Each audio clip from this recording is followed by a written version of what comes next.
बिस्मिल्लाहिर्रहमानिर्रहीम। इस दुनिया में जो भी आया, हर एक ने इसको छोड़कर दूसरी दुनिया का रास्ता लिया, यानी अपनी उम्र की सांस पूरी करके मौत की कठिन घाटियों को तय करके बरज़ख में पहुंचा। बरज़ख में अजाब और तकलीफ़ें भी है और आराम व राहत भी है। अपने अपने आमाल के एतबार से बरज़ख में अलग अलग हालात से गुजरना पड़ता है। दुनिया से जो आता है बरज़ख में जगह पाता है। गरज ये कि हर आने वाला जाएगा, और जिस तरह इंसानों और जिन्नों की उम्रें तय हैं, उसी तरह दुनिया की उम्र भी तयशुदा है। जब इस दुनिया की उम्र पूरी होगी, अचानक उसके मजमुए को मौत आ जाएगी। एक एक आदमी के चले जाने को मौत और पूरी दुनिया के खत्म हो जाने को कयामत कहते हैं। अल्लाह ताला ने जिंदगी और मौत को इसलिए पैदा किया ताकि वो आजमाए कि अमल के लिहाज से कौन अच्छे और कौन बुरे होंगे, और जो जैसा करेगा वैसा उसको बदला दे दिया जाएगा। इंसान क्या करे और क्या ना करे, जिसका ऐलान भी अल्लाह ने अपने पैगंबरों की जुबानी साफ कर दिया कि इंसानों, तुमको मरना है और मरने के बाद जी उठना है, और जी उठकर पैदा करने वाले मालिक के सामने जवाबदेही करना है। इसलिए कयामत आएगी। कुरान मजीद में कयामत के दिन को यौमुद्दीन, बदले का दिन, और यौमुल फसल, फैसले का दिन, और यौमुल हिसाब, हिसाब का दिन फरमाया गया है। हिसाब के लिए कयामत ही क्यों, दुनिया में फैसले क्यों नहीं होते? अब ये सवाल आता है कि इस दुनिया में क्यों फैसले नहीं होते और बदले क्यों नहीं मिलते? तो इसका जवाब ये है कि एक तो ये दुनिया अमल की जगह है, इसमें इम्तिहान के लिए आते हैं। अमल की जगह अमल का बदला मिलने लगे तो गैब पर ईमान न रहे और इम्तिहान का मकसद बेकार हो जाए। फिर ये कि अमल बराबर जारी है, नेकियों से बहुत से गुनाह छोटे माफ होते रहते हैं और तौबा करने का भी मौका है। इसलिए ये मुनासिब और सही है कि इस जिंदगी के बाद दूसरी जिंदगी में फैसले हो और बदले दिए जाए। कयामत के दिन जब खत्म होगा और सबके फैसले हो जाएंगे, तो हर एक अपने अपने अंजाम के मुताबिक दोज़ख में पहुंचेगा। वे गुनहगार मोमिन जो बुरे आमाल की वजह से दोज़ख में जाएंगे, बाद में जब अल्लाह जल्ले शानुहु की मंशा होगी, दोज़ख से निकाल कर जन्नत में दाखिल कर दिए जाएंगे। लेकिन जन्नत से निकाल कर किसी को किसी दूसरी जगह न भेजा जाएगा। कयामत के फैसले के बाद जन्नत का फैसला हो जाना ही सच्ची कामयाबी है। कयामत का आना हक है, इसमें कोई शक नहीं, लेकिन ये कब आएगी इसके बारे में हकीकी इल्म तो अल्लाह ताला को ही है। अल्लाह ताला की जब मंशा होगी, सूर फूंक दिया जाएगा, क़यामत मौजूद होगी, तो कोई भी उसको झुटलाने वाला न होगा।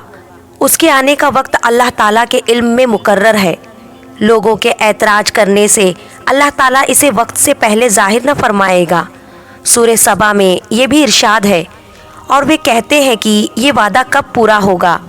अगर तुम सच्चे हो, आप नबी सल्लल्लाहु अलैहि वसल्लम ये कह दीजिए कि ऐ लोगों, तुम्हारे लिए वादा है, एक दिन का न एक घड़ी इससे आगे किए जाओगे और न पहले। बहरहाल इस सीरीज मैदान हश्र के हालात में हम जायज़ा लेंगे कि क़यामत के दिन के हालात कैसे होंगे, क़यामत की हौलनाकियाँ क्या होगी, और कौन लोग रहमत इलाही के साए में होंगे। इंशाअल्लाह इस सीरीज में हम तफसील से इसका जिक्र करेंगे। बराए मेहरबानी इस वीडियो को ज़रूर सुने और इन्हें ज़्यादा से ज़्यादा शेयर करने में हमारा ताउन करें, और मेरे चैनल को ज़रूर सब्सक्राइब करें। हज़रत अब्दुल्ला बिन मसूद रज़ी अल्लाह ताला अन्हु से रिवायत है कि हज़रत रसूल करीम सल्लल्लाहु अलैहि वसल्लम ने इरशाद फरमाया कि क़यामत सबसे बुरी मखलूक पर कायम होगी। ये भी इरशाद फरमाया कि उस वक्त तक क़यामत कायम न होगी जब तक ज़मीन में अल्लाह अल्लाह किया जाता रहेगा। ये भी इरशाद फरमाया कि क़यामत किसी ऐसे शख्स पर कायम न होगी जो अल्लाह अल्लाह कहता होगा। एक लंबी हदीस में है कि चूँकि किसी मुसलमान की मौजूदगी में क़यामत कायम न होगी, इसलिए दुनिया के इसी दिन व रात के होते हुए अचानक अल्लाह ताला एक उम्दा हवा भेज देगा, जो मुसलमानों की बगलों में लगकर हर मोमिन और मुस्लिम की रूह कब्ज़ कर लेगी, और सबसे बुरे लोग बाकी रह जाएंगे, जो सबके सामने बेहयाइयों से गधों की तरह औरतों से जिना करेंगे। हज़रत अब्दुल्ला बिन उमर रज़ी अल्लाह ताला अन्हु से रिवायत है कि प्यारे नबी सल्लल्लाहु अलैहि वसल्लम ने इरशाद फरमाया कि दज्जाल को कत्ल करने के बाद हज़रत ईसा अलैहिस्सलाम 7 साल लोगों में रहेंगे। اس دور میں دو آدمیوں کے بیچ ذرا دشمنی نہ ہوگی۔ پھر اللہ تعالیٰ ملک شام آزکا سیریا کی طرف سے ایک ٹھنڈی ہوا بھیج دے گا، جس کی وجہ سے تمام مومن ختم ہو جائیں گے اور زمین پر کوئی بھی ایسا شخص باقی نہ رہے گا جس کے دل میں خیر کا یا فرمایا ایمان کا کوئی ذرہ ہوگا۔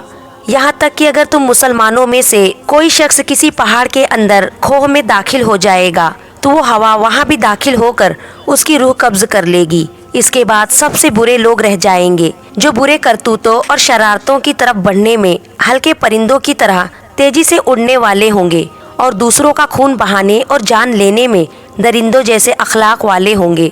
نہ بھلائی کو پہچانتے ہوں گے، نہ برائی کو برائی سمجھتے ہوں گے۔ ان کا یہ حال دیکھ کر انسانی شکلوں میں شیطان ان کے پاس آ کر کہے گا کہ افسوس، تم کیسے ہو گئے؟ تمہیں شرم نہیں آتی کہ اپنے باپ داداؤں کو چھوڑ بیٹھے؟ وہ اس سے کہیں گے کہ تو ہی بتا ہم کیا کریں۔ اس لیے وہ ان کو بت پرستی کی تعلیم دے گا اور وہ بت کی پوجا کرنے لگیں گے۔ وہ اسی حال میں ہوں گے، یعنی قتل و خون، بگاڑ، فساد اور بت پرستی میں پڑے ہوں گے، اور ان کو خوب روزی مل رہی ہوگی اور اچھی زندگی گزر رہی ہوگی کہ سور پھونک دیا جائے گا۔ سور کی آواز سبھی سنیں گے۔ جو سنتا جائے گا ڈر کی وجہ سے حیران ہو کر ایک طرف سے گردن جھکا دے گا اور دوسری طرف کو اٹھا دے گا۔ پھر فرمایا کہ سب سے پہلے جو شخص اس کی آواز سنے گا وہ ہوگا جو اونٹوں کو پانی پلانے کا حوض لیپ رہا ہوگا۔ وہ شخص سور کی آواز سن کر بے ہوش ہو جائے گا اور پھر سب لوگ بے ہوش ہو جائیں گے۔ پھر اللہ ایک بارش بھیجے گا جو اوس کی طرح ہوگی، اس سے آدمی اگ جائیں گے، یعنی قبروں میں مٹی کے جسم بن جائیں گے۔ پھر دوبارہ سور پھونکا جائے گا تو اچانک سب کھڑے دیکھتے ہوں گے۔ اس کے بعد اعلان ہوگا کہ اے لوگوں چلو اپنے رب کی طرف، اور فرشتوں کو حکم ہوگا کہ ان کو ٹھہراؤ، ان سے سوال ہوگا۔ پھر اعلان ہوگا کہ اس سارے مجمع سے دوزخیوں کو الگ کر دو۔ اس پر پوچھا جائے گا اللہ جل شانہ سے کہ کس تعداد میں سے کتنے دوزخی نکالے جائیں۔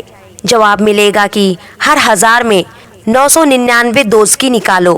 اس کے بعد حضرت سید عالم صلی اللہ علیہ وسلم نے فرمایا کہ ایک دن ہوگا کہ جس کے ڈر اور دہشت سے بچے بوڑھے ہو جائیں گے، اور یہ دن بڑا ہی مصیبت کا ہوگا۔